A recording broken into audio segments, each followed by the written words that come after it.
Chairman Peoples Party Bilawal Bhutto Zardari ने खबरदार किया है कि इसराइल खित्ते में जंग छेड़ रहा है। इसराइल ने पहले हमसाया ममालिक पर हमला किया, गजा में भी जंगी जराइम का मुर्तकिब हो रहा है। उन्होंने खित्ते में जल्द अमन को नागुज़ीर करार दिया।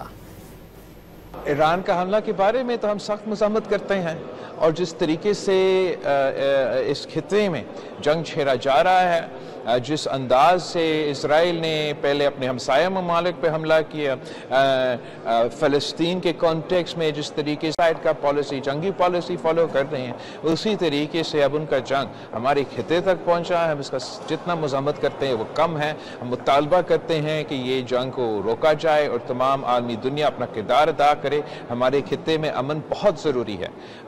ये हम अफोर्ड नहीं कर सकते हैं कि ईरान के साथ जो ये जंग शुरू हुआ है ये ज़्यादा देर चले। Chairman Peoples Party Bilawal Bhutto Zardari ने खबरदार किया है कि इसराइल खित्ते में जंग छेड़ रहा है। इसराइल ने पहले हमसाया ममालिक पर हमला किया, गजा में भी जंगी जराइम का मुर्तकिब हो रहा है। उन्होंने खित्ते में जल्द अमन को नागुज़ीर करार दिया।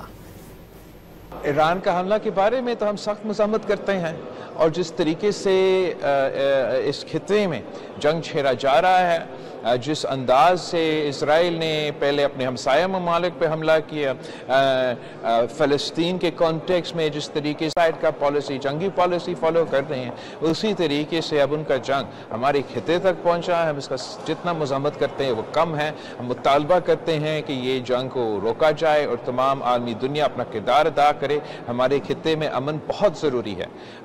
ये हम अफोर्ड नहीं कर सकते हैं कि ईरान के साथ जो ये जंग शुरू हुआ है ये ज़्यादा देर चले।